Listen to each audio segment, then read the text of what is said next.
الله تعالى وبركاته. الحمد لله رب العالمين وبه نستعين ولا عدوان إلا على الظالمين، والصلاة والسلام على أشرف الأنبياء والمرسلين سيدنا وحبيبنا وشفيعنا وقروتنا ومولانا محمد وعلى آله وصحبه أجمعين. سبحانك لا علم لنا إلا ما علمتنا إنك أنت العليم الحكيم. رب زدني علما وارزقني فهما. اللهم افتح علينا حكمتك وانشر علينا من خزائن رحمتك يا أرحم الراحمين. اللهم افتح علينا حكمتك وانشر علينا من خزائن حكمتك. وعنده مفاتح الغيب لا يعلمها إلا هو ويعلم ما في البر والبحر وما تسقط من ورقة إلا يعلمها ولا حبة في ظلمات الأرض ولا رطب ولا يابس إلا في كتاب مبين. اللهم فقهنا في الدين وعلمنا التأويل والتفسير، وصلى الله على سيدنا محمد وعلى آله وصحبه وبارك وسلم. أما بعد. Alhamdulillah, syukur kepada Allah Subhanahu wa taala dengan limpah rahmat, dengan limpah kurniaan. Allah Subhanahu wa taala kurniakan kepada kita rahmat. Allah Subhanahu wa taala limpahkan kepada kita pelbagai nikmat. Dan Allah Subhanahu wa taala kurniakan kepada kita dua nikmat yang besar, yakni nikmat iman dan nikmat Islam. Alhamdulillah. InsyaAllah pada hari yang mulia ni kita sambung muzakarah kita di dalam pengajian kitab Idaman Penuntut yang membicarakan tentang asas-asas berkait dengan ilmu fiqh mazhab Syafi'i. Qala al-musannif rahimahullahu ta'ala wa nafa'na bi'ulumihi wa 'ulumina fid darain amin ya rabbal alamin. Kita dalam pertemuan yang lepas kita masuk dalam bab yang baru, yakni adab buang air ataupun adab berkenaan dengan kita berhadas, yakni hadas kecil. Dan dalam pertemuan yang lepas kita dah bincangkan serba sedikit sabit dengan apa yang diperkatakan dengan adab buang air ni. InsyaAllah kita baca baliklah dalam tajuk ni, kita start balik di awal muqaddimah muka surat ni belah dia. Barang siapa buang air, sama ada buang air besar atau kecil, ataupun dalam skop kita panggil hadas kecil, dia hadas besar lain, yakni di tempat yang tiada tandas, seperti di tengah lapang, yakni di tengah padang, atau dalam semok, haram menghadap kiblat dan membelakangkannya kiblat, atau ada dinding, tetapi jarak antaranya, yakni antara dinding tu dengan dinding itu lebih dekat, lebih daripada 3 hasta. Maksudnya setiap satu dinding tu jarak dia luah, ataupun kedudukan dia tu dengan dinding, yang mana dinding saja, dinding sedinding ya. Bukan kata dinding tutup tu cerita lain dah. Ini sedinding, satu tabir sahaja deh. Jarak dia tu jauh. Dengan dinding tersebut, yakni dari dinding itu 3 hasta, ataupun dinding itu sendiri di antara satu dinding ke satu dinding itu jauh kedudukan dia. Jadi pergi kepada haram juga menghadap ke arah kiblat meskipun ada satu dinding. Pertama kerana dia dengan dinding itu jauh, satu dinding. Keduanya di antara jarak dinding tu dia genggar-genggar, bukan dinding rapak-rapak dak. Maka haram juga dalam posisi dia menghadap kiblat ataupun membelakangkan kiblat, yang dimaksudkan dalam bab ni. Atau dekat tetapi dinding itu rendah, tidak sampai 2/3 hasta. Mana rendah benar lah. Kalau kita duduk cakung pun nampak kepala kita ataupun nampak dah bahu kita deh. Jadi haram juga membelakangkan kiblat ataupun menghadap ke arah kiblat. Pasal satu dinding. Kalau dinding tu tutup, macam kita duduk dalam tandah, tu cerita lain dah. Tapi ni masalah satu tabir sahaja. Jadi haram juga menghadap dan membelakangi kiblat. Adapun kalau ada dinding tingginya, yakni tingginya dinding itu lebih daripada 2/3 hasta. Dan kedudukannya orang yang sedang buang air itu dengan dinding tidak lebih daripada 3 hasta. Atau dalam tempat yang memang disediakan untuk buang air, yakni tandas, tidaklah haram menghadap kiblat atau membelakangkannya. Syarat dia, yang mana dinding itu tinggi, dan dia tidak ada celah-celah, maknanya tidak renggal lah, rapak dah. Dan sememangnya nak kepada tabir yang lebih daripada satu posisi. Satu tabir, lepas tu satu tabir. Mana tiga tapir ada. Itu pun dah dikira tidak menjadi haram. Sama ada membelakangkan kiblat ataupun menghadap kiblat. Ataupun memang dan tandas ni tandas yang tutup terus. Macam mana tandas-tandas yang ada tempat kita lah. Jadi tandas-tandas yang ada hari ni tidak menjadi satu masalah. Kita nak duduk lagu mana dalam tu, nak mengadap ke, nak membelakangi ke, pasal dia dah tertutup. Jadi tidak menjadi haram. Sama ada nak menghadap kiblat ataupun membelakangkan kiblat. Ini isu tentang kedudukan kita. Di dalam kita nak qada hajat ataupun nak buang air kecil. Baik. Sunat masuk tandas dengan kaki kiri. Sambil membaca dekat pintunya. Bukan dalam tandas ni baca dia. Luar tandas. Sebelum masuk. Sebelum masuk tandas. Adapun baca doa dalam tandas ni hukum dia haram. Sebab tu orang tepek doa masuk tandas ni di frame ataupun muka pintu tu. Muka pintu tu. Kemudian nak tubik tandas tu alik dinding ni kalau ada dinding tau. Jadi nak baca doa ni sebelum bukan duduk dalam tandas tu baru baca doa tak. Hukum dia haram. Apa doa dia? Allahumma inni a'udzubika minal khubuthi wal khaba'ith. Artinya, ya Allah, aku berlindung denganmu daripada syaitan jantan, khubuth, dan syaitan betina, khaba'ith. Daripada daripada doa ni, kenapa kita nak masuk tandas ni, kukuk mana pun selain daripada kita baca doa, adalah adab-adab dah. Dalam ni dia sebut secara ringkas. Kita disunatkan tutup kepala. Lepas pada tu baca doa. Kerana ada satu kisah. Satu kisah yang mana iblis ni dia berdialog dengan baginda Nabi SAW. Iblis ni semua nabi-nabi dia pergi.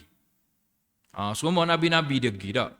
Hatta yang masyhur sekali kisah iblis ni dia menghadap Nabi Musa AS. Dia berdialog dengan Sayyidina Musa AS. Mula-mula dia mari jumpa Nabi Musa, dia puji. Dia puji Nabi Musa. Dia kata tak ada sepanjang aku hidup. Aku ni umur panjang. Dia kata. Maknanya iblis ni diciptakan sebelum manusia wujud lagi. Jadi dia kata sepanjang manusia ni diciptakan daripada Adam AS, siapalah kau padamu, tak ada lagi manusia yang boleh bercakap dengan Allah secara direct. Dia puji. Wa kallama Allah Musa taklima. Jadi tak ada lagi malaikatmu yang boleh bercakap direct dengan Allah Subhanahu wa taala. Jadi Nabi Musa tahu dah siapa dia ni. Jadi Nabi Musa kata tak payah pujilah. Aku kenal dah mu siapa. Dia pun senyum, dia kata, tak apa, dah mau kenal dah kan. Jadi dia kata, ginilah wahai Nabi Allah. Dengan sebab kelebihanmu ni tak ada pada nabi-nabi lain. Jadi aku kagum dan aku nak berimeh. Nak berimeh pada Allah Subhanahu wa taala. Nak taubatlah. Nak taubat. Jadi lagu mana cara aku nak taubat? Iblis ni dia. Jadi Nabi Musa pun doa kepada Allah Subhanahu wa taala Allah daripada sini nampak sifat Ar-Rahman dan betapa kayanya sifat Ar-Rahim Allah. Betapa kayanya sifat pengampun Allah ni. Allah kata boleh, aku boleh ampun dosa iblis, tak ada masalah, boleh ampun. Cuma nak mengampunkan dosa dia ni, Allah kata dengan satu syarat. Dengan satu syarat yang dia ni kena pergi sujud kepada kubur Nabi Adam AS. Sujud ni bukan bermaksud sujud macam mana sujud dalam solat. Bukan meletakkan jabhah, meletakkan dahi. Dalam Quran sendiri pun yang mana cerita sabit dengan sujudnya malaikat kepada Nabi Adam AS, bukan sujud macam mana sujud pada Allah. Cuma hanya membokokkan badan, macam mana rokok. Tu pun bukan luruh. Dengan papai punggung, dengan belakang itu luruh, tidak. Hanya membongkok sedikit saja. Itu tanda bermaksud hormat kepada makhluk yang Allah iktiraf sebagai khalifah. Tapi iblis ni sudah daripada syarat yang mana Allah bagi kepada Nabi Musa, suruh ayat kepada iblis. Jadi Nabi Musa kata, okay, Allah boleh terima taubatmu. Allah boleh terima sebesar mana dosamu pun Allah boleh ampun. Cuma satu syarat ya. Jadi kena pergi kepada kubur Nabi Adam dan kena sujud situ. Lalu iblis kata, Nabi Adam ni masa dia ada tu aku dare dengan dia. Mung tak dare, kata aku dare. Masa dia hidup tu pun aku tak sujud, apatah lagi kalau dia mati. Masa dia hidup dah, tu hidup tu aku tak sujud dah, apatah lagi tu dah mati. Jadi sorry. Kalau lagu tu lah syarat, sorry. Nak ayat iblisnya angkuh dan sombong. Itu antara cerita masyhur lah, dialog Nabi Musa dan iblis laknatullahi alaih. Begitu juga dengan baginda Nabi SAW, yang mana mula-mula dia jumpa Nabi, iblis ni tutup muka. Dia tutup muka. Jadi Nabi kata, buka lah. Dia kata, tak boleh tengokmu ya Muhammad. Tak boleh tengok. Cahaya yang ada padamu ni terlalu terang. Nabi kata, buka. Tak boleh. Dia kata, kalau aku buka, nescaya terbakar aku. Iblis. Nabi kata, buka. 3 kali Nabi sebut. Lepas tu dia buka, boleh. Tak terbakar, tak apa pun. Apa maksud sini? Dia nak main hati kita. Dia nak main hati manusia. Daripada sini isyarat. Orang-orang mukmin, orang-orang yang bertakwa, dia kena ingat. Senjata utama yang iblis akan mainkan, bukan membawa manusia ataupun orang-orang mukmin ni suruh minum arak. Tak dah. Nak suruh berzina, jauh sekali. Nak suruh sembah patung, jauh sekali. Nak suruh sembah berhala, kufur pada Allah, jauh sekali orang-orang mukmin. Tapi cara ataupun kaedah dia nak menyesatkan manusia ni adalah dia merosakkan hati. Dia merosakkan hati. Timbulnya benih-benih, timbulnya bercambahnya, dia panggil sifat-sifat mazmumah. Ataupun dalam tasawuf sebut syirik khafi. Syirik hak tersembunyi dalam hati. Adanya riak, adanya sum'ah, adanya takabur, adanya ujub. Ujub ni satu sifat yang kita kagum dengan diri kita sendiri. Kita berasa, kita kagum dengan diri kita sendiri. Tak ada dah atas masjid ni orang pandai aku sorang. Tengok kiri, tengok kanan, tak boleh pergi belakang ni.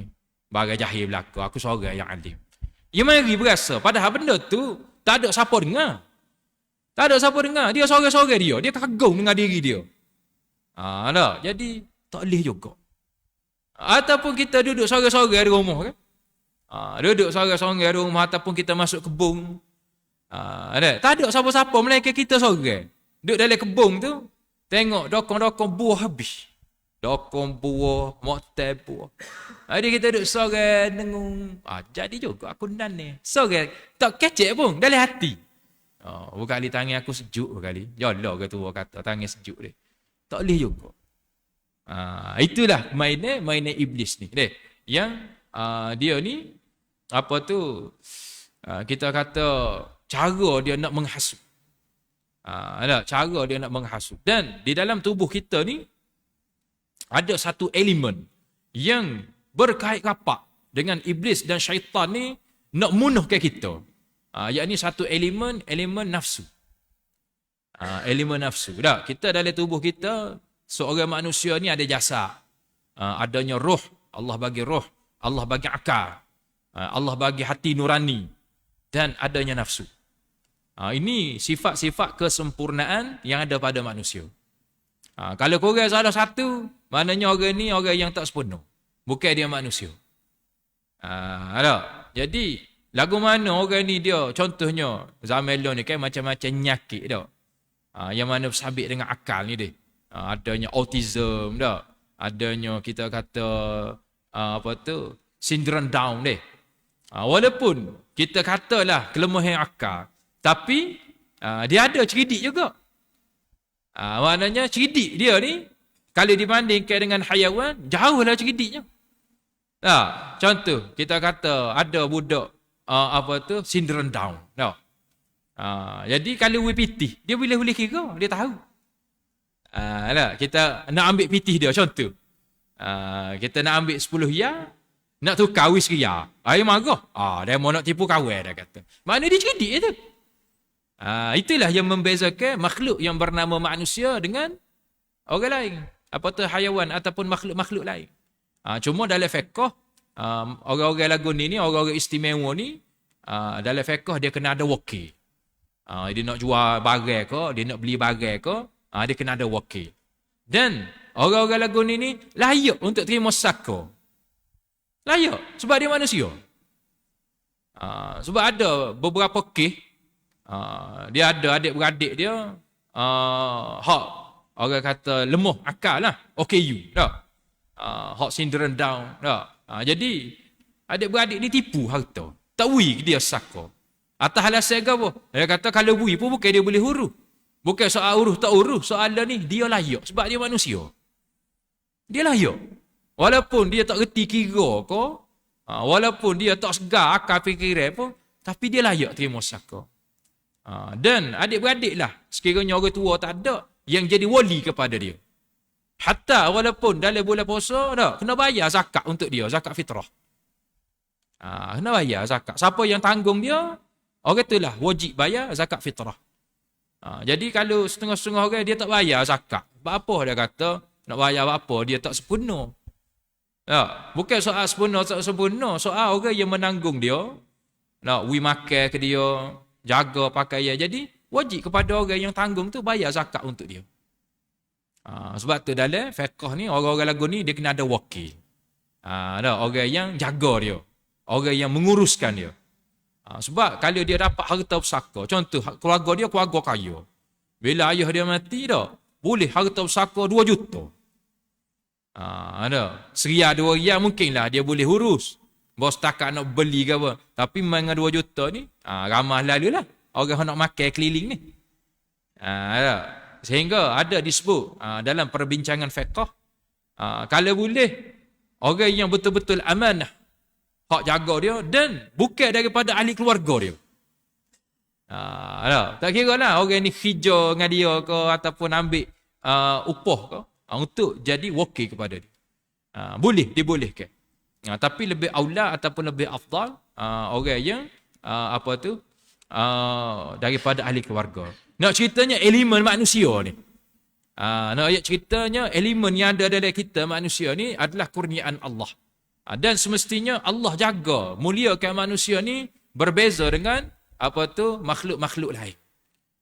Sebab tu orang panggil anak syurga. Orang panggil anak syurga. Dia ni tak ada dah perkiraan dia masuk syurga. Dan orang sabar dengan dia, orang sabar untuk jaga dia pun, peratusan masuk syurga tu besar. Kalau sabar tak makan harta dia, sabar dengan khenah dia lah. Maknanya masuk syurga tu besar peratusan tu dia. Baik. Jadi syaitan ni dia akan tumpu kepada kita punya nafsu. Dia kosek situ. Sebab tu dalam tarbiyah, kalau kita belajar tasawuf kan, tinggi mana kitab pun, yang mana fokus dia nak supaya kita ni manusia ni jadi orang juru. Yang mana kita boleh tarbiyah, kita boleh kawal nafsu kita. Daripada serendah-rendah nafsu, dia panggil nafsul amarah, sehinggalah kepada setinggi-tinggi nafsu, jadi nafsul mutmainnah. Jadi nafsul mutmainnah. Bila orang yang dia duduk martabat nafsul mutmainnah, dia ni akan jadi VVIP di sisi Allah. Ada ya ayyatuhan nafsul mutmainnah, Allah kata irji'i ila rabbiki radiyatan mardiyah fadkhuli fi ibadi wadkhuli jannati. Ya ayyatuhan nafsul mutmainnah, wahai orang-orang yang mencapai tahap ataupun mencapai martabat nafsul mutmainnah. Irji'i ila rabbiki radiyatan mardiyah. Kembalilah kepada Tuhan kamu dalam keadaan Allah redha kepadamu dan kamu redha pada Allah. Apa maksud Allah redha kita dan kita redha pada Allah? Maknanya Allah sayang kita dan apa yang kita buat tu Allah terima belaka. Begitu juga seseorang ni yang mana dia ni terima apa sahaja yang Allah takdirkan untuk dia. Terima apa sahaja. Ada orang dah berusia dia 70, 80, sihat, segar molek. Ada orang yang start 40 hari tu mari dah nyakit. Ada start dengan gauk, marinya darah tinggi, adanya dah jantung, dah cimani, dah semua ada, migraine. Jadi dia redha. Dia mengharapkan supaya apa yang Allah takdirkan untuk dia dan dia ni tidak menerima macam mana anugerah orang-orang lain sihat. Dia redha, dia kata kalau inilah yang mana mutakdirkan untuk aku ya Allah, dan kalau lagu inilah jalan cara untuk nak hapuskan dosa, maka aku terima. Aku terima dah. Dalam Riyadhus Salihin rasa cuba cerita dah. Ada seorang wanita yang sauda, wanita yang dia ni hitam, orang kulit hitam. Dia ada penyakit sawal. Dia mari jumpa Nabi SAW dalam hadis bab sabar. Dan dia minta supaya Nabi ni doa ke dia. Supaya sembuh daripada penyakit sawal. Lalu Nabi bagi pilihan. Nabi kata, kalau aku doa kepadamu untuk penyakitmu sembuh, nescaya mu akan sembuh. Tapi ganjaran ataupun jaminan syurga tak ada. Tapi kalau mu boleh sabar dengan penyakit ni, mu boleh sabar dengan penyakit yang ada padamu ni, maknanya Allah akan jamin syurga untukmu dan dosa-dosamu akan diampun. Apa kata wanita ni? Wanita ni kata, kalau lagu itulah jaminan Rasulullah, biar aku tak sembuh pun tak apa. Biar aku duduk gini, kalau Allah ampunkan dosa aku dan kalaulah penyakit ni menyebabkan aku masuk syurga. Ini orang-orang yang radiyatan mardiyah. Dia redha pada Allah dan Allah redha pada dia. Contoh, dia ni seorang ahlul ibadah. Banyak dia buat ibadah. Hak sunnah, hak wajib. Tiba-tiba bila esok-esok, Allah kata, mu boleh masuk syurga. Tapi syurga yang paling kecil sekali. Syurga Darussalam. Jadi ada yang dia bantah. Dia kata, kita ni peluh-pelah. Tidur tak neraka, tak okay, syurga paling kecil sekali. Dia tak redha pada Allah. Sepatutnya aku ni tinggi lagi lah. Duduk sekali-sekali dengan Nabi kau. Daripada situ, orang ni tak layak masuk syurga. Sebab dia ada sifat riak. Dia ada sifat angkuh dan sombong. Wa na'udzubillah min zalik. Sebab tu dalam perjalanan tarbiyah tasawuf ni, nak jaga nafsu lah. Nak jadi orang baik. Nak sempurnakan ibadah. Bukan belajar tasawuf ni, nak tengok arash Allah. Nak tengok gotu, nak jadi goni, dakwah situ, dakwah sini. Itu karuk wal maruk.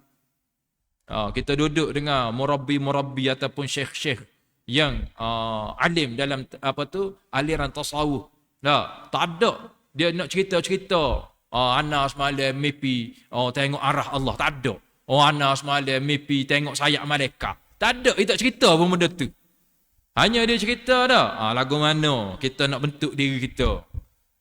Lagu mana kita nak ambil contoh ikon kita, yakni Nabi kita SAW, para sahabat, para imam. Tu dia cerita, nak membentuk supaya kita ni jadi orang jujur. Jadi syaitan dan iblis ni, dia tahu dah orang-orang bertakwa ni, kalau ajak ke kau ni, dia tak akan buat. Tapi dia akan merosakkan hati. Dengan sebab tu dia jumpa Nabi tu. Dia main. Ayatnya bahawasanya dah. Dia tak boleh tengok Rasulullah. Dia nak cocok supaya naiknya sifat angkuh, sombong, riak, takabur semua sekali. Sebab tu setan ni kan, iblis ni, Jin dia masuk dalam orang. Orang kerasukan dah. Mari tak bomo. Dok cokoh dah ustaz tu. Pegang kaki, yo dia tepik dia. Oh, aku tak usah dah, aku takut kamu. Kawan ni, mu nak main kan dengan aku. Baru mu kenal aku siapa? Habis dah.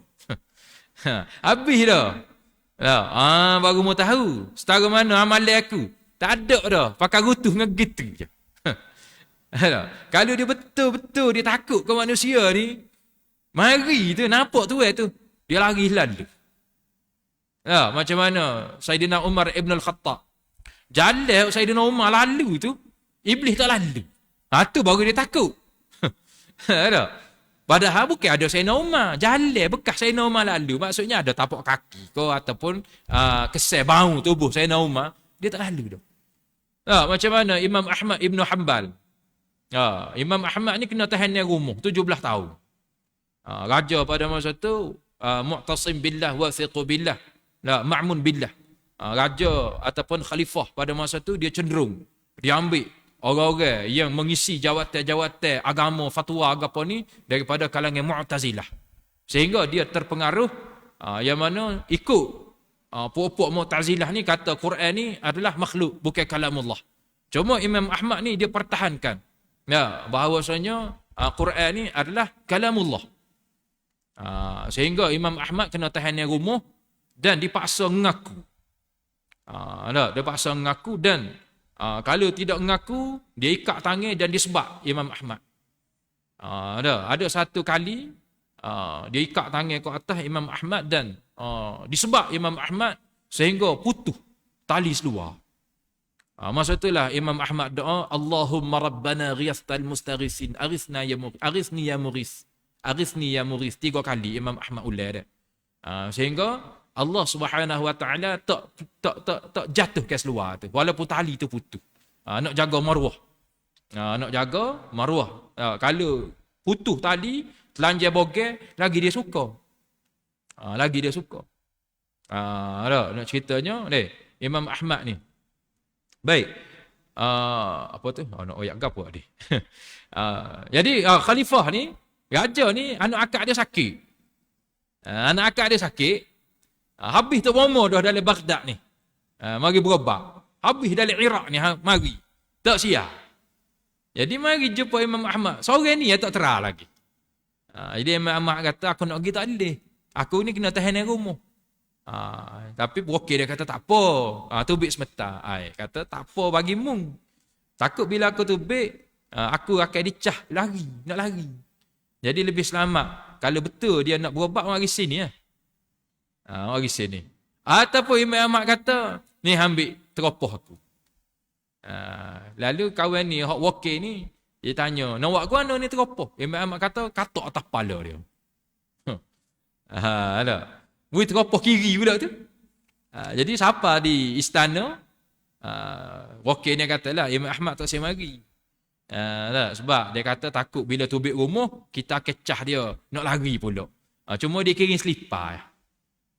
Jadi apa dia suruh buat? Dia suruh tuk atas kepala. Teropoh. Kau anak akak sakit itu. Jadi kawan ni nak marah dah lah. Ada popok mu'tasim billah ke apa nak marah ni. Tapi tak apalah pasal muka sakit kan. Tak ada arah lah. Wagi selipar tu, jin dari tubuh tu tanya, ni selipar siapa ni? Selipar Imam Ahmad Ibn Hanbal. Tubik lagi. Pakai siangan gitu je. Tu tak mari. Nak ayat syaitan iblis ni bila dia takut ke manusia. Lepas pada tu Imam Ahmad dah meninggal. Imam Ahmad ni selepas daripada tu habis salo galo mu'tasim billah wa thiqu billah ma'mun billah ni, 3 beradik ni turun tahta. Naik orang lain pula. Dalam empire Daulah Bani Umayyah. Naik orang lain pula. Yang mana Imam Ahmad dibebaskan daripada tahanan rumah dan dira'ikan. Kemudian Imam Ahmad meninggal. Lepas pada tu kawan ni sakit pula. Sakit pula. Jadi moga hak sebelum ni ambil selipar. Jadi cari barang-barang selipar tu, ketuk atas kepala, tak tubik lagi. Katok keleku. Kata, boh lah sakit aku. Berapa mu tak larinya? Dia kata, dah tuai tak ada. Kalau tuai ada, aku takut lagi. Nak ayat syaitan ni, kalau betul-betul dia takut ke manusia. Kalau ustaz takut, aduh, dia main. Aduh, bola ustaz. Mu nak main orang dah dengan aku. Dia tipu. Dia tipu ya. Tambah-tambah pula kalau orang tin ada keliling. Kau suka. Bisa ustaz ni berubah. Bisa. Ya. Sebab tu almarhum Ustaz Halim pada kala tu dia pesan lalu dah orang belajar berubah ke dia bekas syarah maktab. Dia kata haram nikah dengan pesakit. Haram dia kata. Nak belajar dengan anak haram nikah dengan pesakit. Sebab apa? Sebab kita kena anggap pesakit ni adik-beradik kita. Mana dia nak tarbiyah supaya kita ni betul niat. Sebab orang sakit ni comel-comel. Orang sakit ni comel-comel. Bila siap boleh ke ustaz dia. Jauh lagi tajuk ni. Nak ceritanya ada bab hati ni dia. Jadi bila Nabi kita berdialog dengan iblis, antara poin Nabi tanya, mana tempat yang mu suka duduk? Lalu iblis kata, aku terlalu suka duduk di tempat kotor, khususnya tandas. Dan antara benda yang dia akan buat kepada orang yang masuk tandas ni, bila orang tu tengah buang air, sama ada air kecil, air besar, dia akan ambil najis tu, dia akan lomor di tubuh. Pas kita tak berasa pun, dia syaitan dan iblis ni, dia bukan ambil secara zahiriah, tapi dia ambil secara maknawi. Secara maknawi dah. Kita boleh kata kezat dia ambil. Lesek dia kita. Sama juga dia makan dak tular ke apa, dia tidak gonggong. Kita dah sebut dalam pertemuan yang lepas, dak haram istinja dengan tular ni.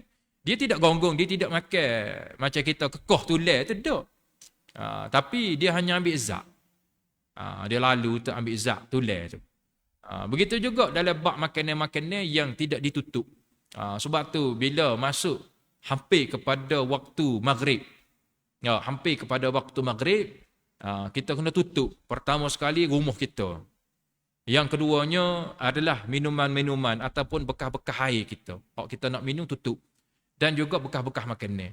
Sebab bila hampir berkumandang azan fardu maghrib ni, waktu tu iblis dan syaitan ni jadi gila. Dia jadi gila sebab dia punya kuasa, dia punya power dia baru aktif. Sebab tu waktu-waktu nak maghrib tu lah, kita dalam manusia ni dalam keadaan leka. Orang main bola tak usah berhenti lagi. Orang main sepak pun tak usah berhenti lagi. So lagi. Ngelah.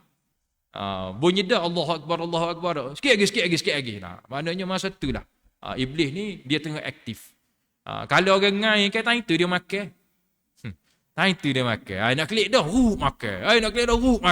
Tak jadi klik lagu ni. Tengok sedap ngai ni. Kita tahu pasal pengalaman kita buat ngai, kita tahu.